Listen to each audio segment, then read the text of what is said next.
Okay, so class, I'm sorry once more. I've had to um, record a second video. This is because the limit that I'm allowed on Screencast-O-Matic is 15 minutes, and I exceeded that limit without even noticing when I was giving my presentation. And so I'll continue from where the video stops. I'll go back just a little bit to give us more clarity, and then I'll give you the video, and then we can finish the assignment. I'm really sorry for having two videos. The next thing that we're supposed to do was to calculate the total stockholders' equity, which was to be done by adding the common stock with the retained earnings. And this was done here by using this formula where we did equals to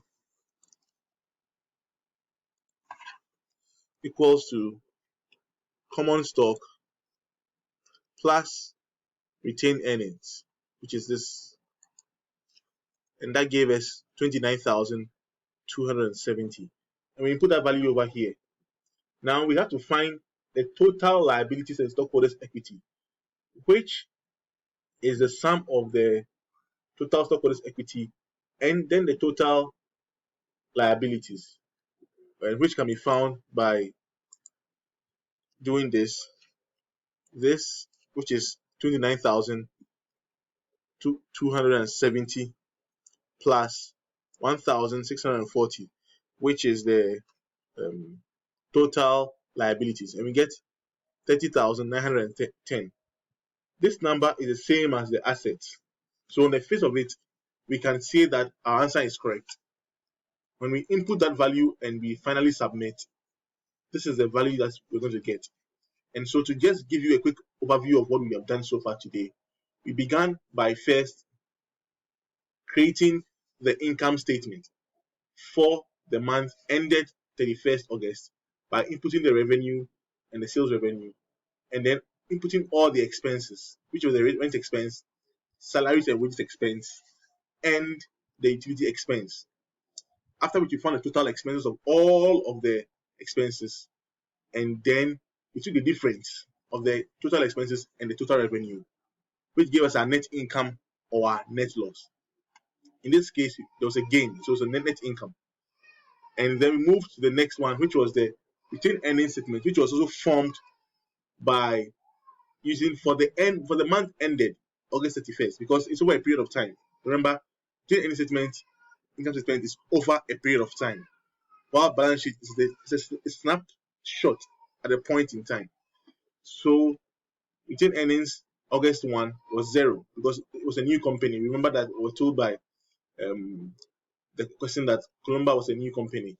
So it's the first time that they don't have any retained earnings carried over.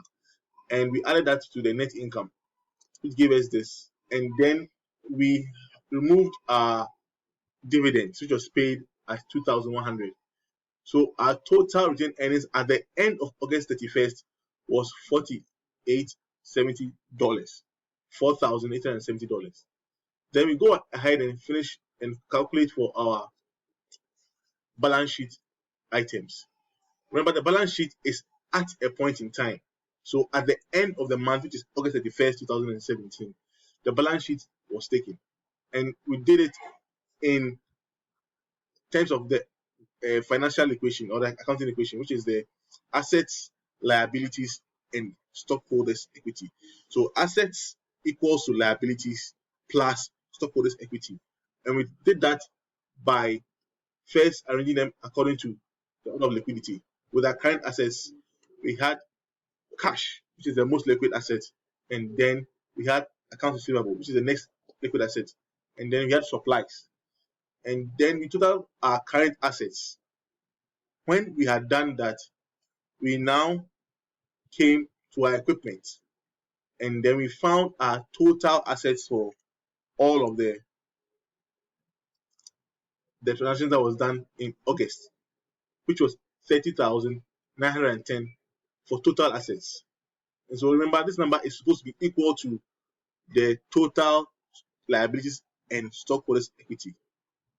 So we start with our current liabilities, which is only we had one, which was the accounts payable, which had a 1640 account balance in it, which means that we had to pay our suppliers 1,640, and then our stockholders' equity, which was 24,400 from our common stock, and 4,870 or 4,870 from our retained earnings, which is found in the retained earnings statement over here.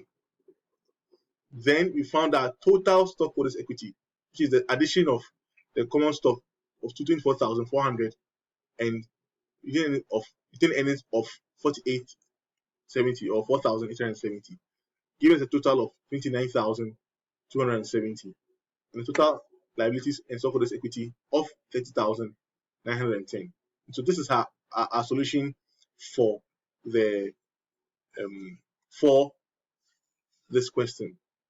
I believe that if you have any questions, you can please post them on this thread, and I'll be willing to answer any questions that you have. And I'll be glad to share with you any information that you want me to share with you. Thank you so much for watching this, and have a good evening, everybody.